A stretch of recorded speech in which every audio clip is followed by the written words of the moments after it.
Hi everyone, Daniel from Homegrown Melbourne, Australia. So it's been a funny old day here in the outer eastern suburbs of Melbourne. We've had plenty of rain all night and then during the day, and then every minute we get a little bit of sunshine come through and then it rains again. But between that, I've had a couple of, or 4 bare-rooted fruit trees that I need to get into the garden that I bought just before the shopping restrictions kicked in for stage 4 here in Victoria. So it's about the 22nd of August, I think, and it's sort of getting towards the end of when you want to get the bare-rooted fruit trees into the ground. And it's pretty much how I've planted all these deciduous fruit trees, from my apples, my pears, my cherries, and now, well, also some quince trees sort of behind me here. We've got a quince tree up against the chook shed, nectarine. Actually, that was in a pot, Phybi.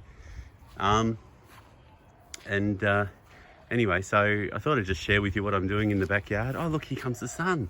Isn't that lovely? The chooks are going to love it.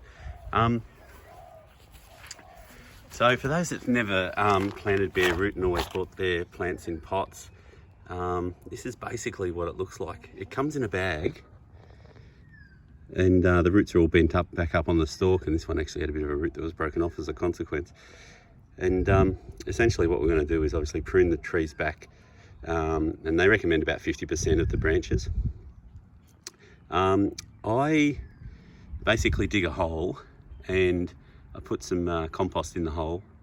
I put a little NPK fruit tree fertilizer in there with it, and I sit the tree basically on top of the soil like this, and then I basically just put the soil back around the roots.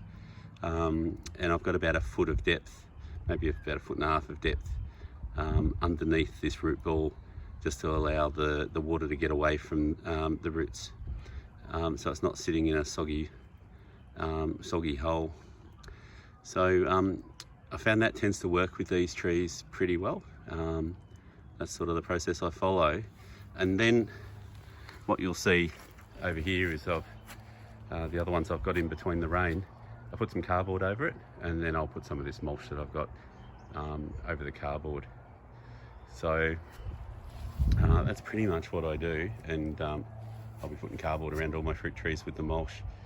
So yeah, really lucky to get some apricots as they were getting rid of the bare-rooted fruit trees, because I didn't have any apricots to date, and I've got three varieties, and the benefit I suppose of having the 3 varieties is they all, I guess apart from a bit of variety and taste, they all will come on at different times, at least in theory.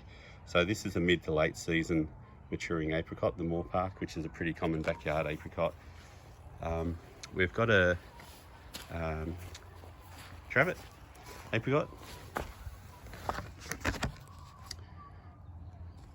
and this is a mid-season apricot. So good as fresh fruit, drying, stewing, preserving and jam.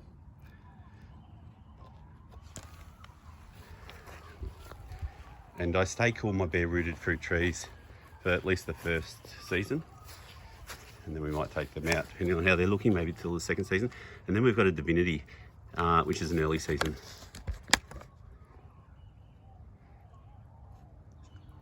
So we should, from this tree here and down, we should see fruit on this one first, then the second one, and then the third one. We'll see if it plays out that way. And finally, the 4th tree that I managed to pick up was another cherry tree. So I'd already got 3 different varieties of cherry tree, all of which, you know, I really like and recommend. But picked up a Star Crimson, a Lapins, and a Stella about 5 years ago now, I guess. And we had a great crop off them this last springtime heading into Christmas. And now we've picked up a Morello, and a Morello cherry, for those that don't know, quite often used in bottling. They say on the back good for cherry pies, which I'm pretty excited about, but also is quite often used in winemaking as well. So I'm thinking with my mead, there's a special mead called Viking's Blood which uses cherries with the mead. So anyway, that's definitely for another time. we'll let the tree grow first and get some fruit on it. But I suppose the other main thing here is I've taken an approach which I didn't plan. I had quite a really reasonable gap between my fruit trees, and sort of planned to leave plenty of room. And I've taken a decision now, rather than continue the trees out into the backyard and take up more of the backyard, I'm going to plant them a bit more densely.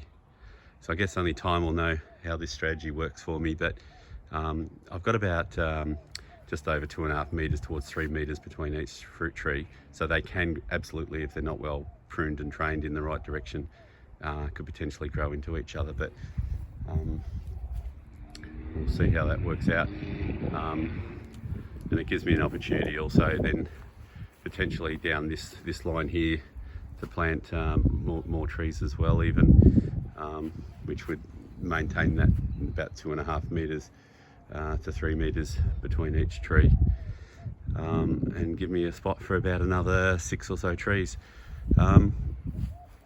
So yeah, thought I'd share that with you.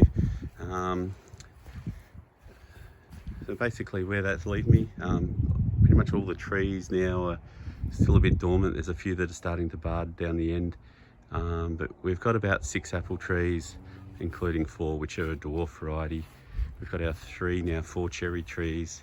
We've got the 3 pear trees. We've got a couple of fig trees. We've got a couple of plum trees. Now the 3 apricot trees we're just planting.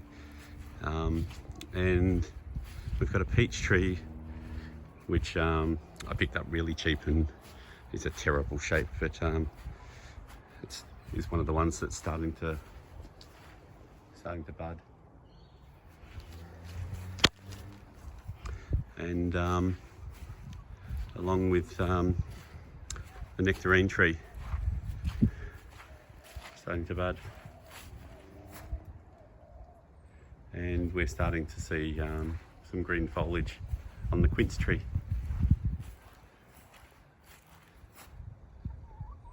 which is lovely. But yeah, we've got our orange trees and lemon trees down the side there. So yeah, hope you found that a little bit interesting, and just a bit of an update of what I'm doing in the garden during COVID. Cheers for now, bye.